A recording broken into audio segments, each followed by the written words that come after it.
I'm Watanabe Shinji, the Renshi of Yuigaryu Karate. Today, I will be answering the messages received for the video I posted earlier.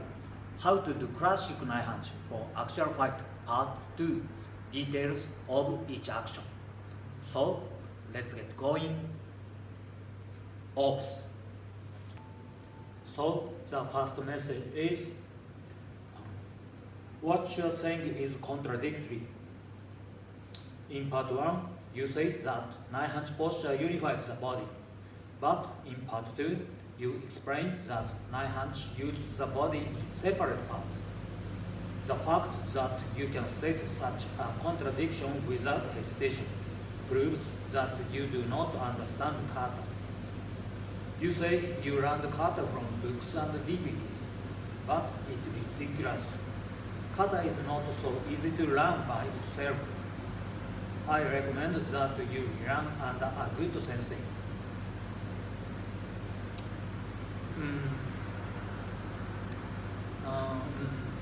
Thank you for your message. To be honest, I don't mind such frank opinions, but there seems to be a big gap between what I'm claiming and your understanding. Let me explain again. As for the first answer about the contradiction, it's not a contradiction. In Naihanchi, the unified body is divided and used. This is a model of a human body: arms, torso, and lower half of body. A normal body is separated like this. For example, when you punch, even if you move your arms, you can only use the power of your arms, so you can't generate big power. So what you are saying, what you are taught is to link the whole body and use the power of the whole body. Move your legs, move your torso, and move your arms. Right? In boxing style punching, you kick the floor, rotate your torso, and extend your arms to strike. Or in so-called traditional karate, it is the same. Move your legs, move your torso, move your arms, and strike. The surface form of the movement may be different, but the content is the same. But isn't this method hard? You need a lot of time and energy. It takes a lot of time, lot of energy. But in the end, the punch power will depend on the power of your arms. On the other hand,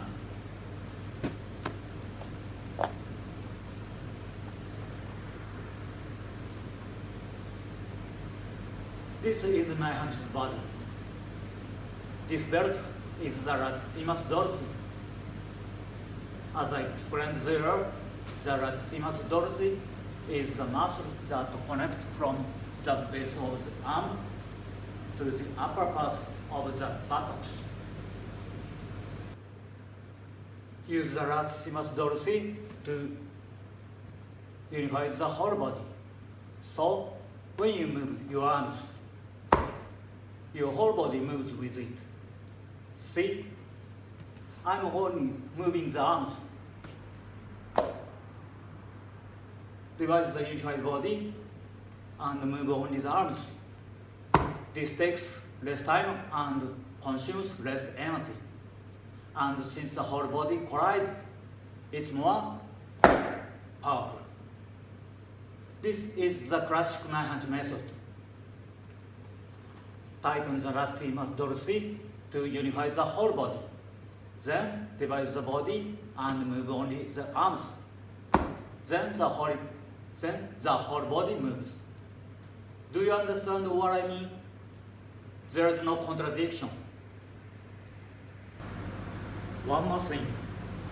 As for your assertion that in order to learn kata, you should practice under a good sensei. Kata is not so easy to learn from books and DVDs. I suspect that you and I probably have different definitions of what kata is.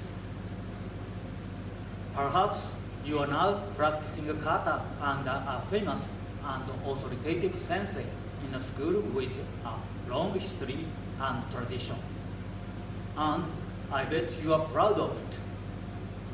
Or perhaps you are now a sensei of one of those schools yourself, and you are in a position to teach your students. That's what I guessed. If you define karate or kata as a traditional art, it is very important to know from who and how you inherited the tradition.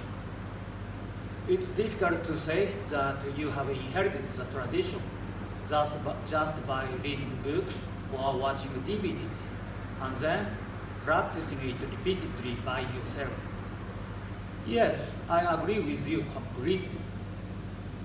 However, even if it agrees with some elements of traditional arts a little bit, I would define karate as a martial art and kata as a very effective training method designed for actual fighting.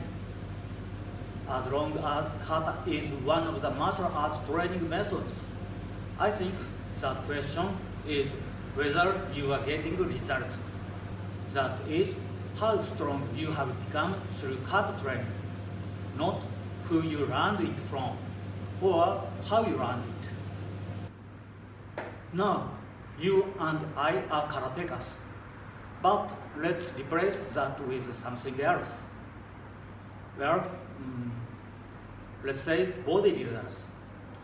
Then the kata is weight training. You can learn a lot about weight training from books and DVDs. You don't have to become a student of Arnold Schwarzenegger or Ronnie Coleman, right?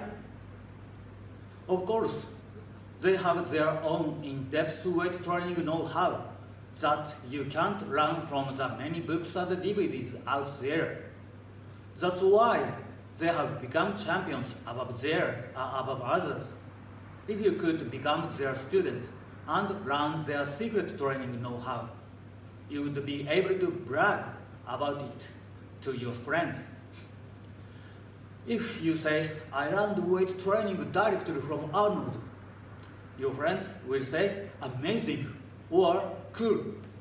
That's no doubt. But if it's between bodybuilders, it's a different story. It's all about how much physique you have built with that training, not who you learned it from. Don't you think so? So, if you say, I don't think karate is a traditional art either, I think it is a martial art, then it is your own strength that matters. Please send me a video of your actual fight. Just to be clear, a video of an actual fight is not a video of you explaining kata bunkai. In a situation where there is no commitment, your opponent, who has trained and has a certain level of physical strength and skill, is trying his best to beat you.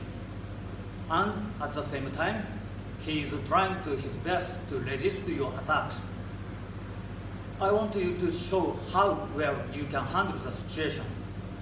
And please show me how the kata is helpful in the actual fight in that video. I've shown it to you in this channel, haven't I? So, please, you show it to me too. If you show me and I think, oh well, this is a world that I can never reach by self-study with books and DVDs, then I will gladly follow your advice. I'm not an authority on kata. I'm just a practitioner, but I can fight using kata movements. Can fight by using kata movements. I think this is the minimum line, but I have cleared that line at least. On the other hand, there are many authoritative and famous senseis in the world. But honestly speaking, I feel that there are few sensei who have cleared that minimum line. Many of them explain kata in bunkai. However, most of them cannot be used in actual fight. At best, it is a technique that can be said to be used if the opponent has no experience in martial arts or combat sport at all, and is overwhelmingly inferior to you in terms of physique and physical strength. But needless to say, there is absolutely no need to practice such techniques through kata in the first place. This is why most karate practitioners who prefer kumite do not practice kata. This is because they know that kata is not useful for kumite, I mean actual fight. On the other hand, many karate practitioners who prefer kata do not want to practice kumite. They also know that kata is not useful for kumite. Only a few karate practitioners practice both kata and kumite. But in many cases, each movement is different from the other. In this sense, kata is not helping kumite after all. I'm deploring this situation. Through kudo competitions, I have come to know that kata is really an effective training that is useful for actual fighting. So, as a person who has learned this, I feel it is my responsibility to share it on this channel, even if I'm just a practitioner, not an authoritative sensei. To be honest, I often want to quit because it takes a lot of time and effort, but it doesn't even make any money. But there are people who say, I'm learning a lot, thank you. So I'll keep trying to make and post videos. Please support me. There was one more question that came in, but it takes a little too long, so I'm going to end it for today. Very sorry. So how was the content of this video? If you found something informative, please click the good button and subscribe to my channel. Then see you soon. Os.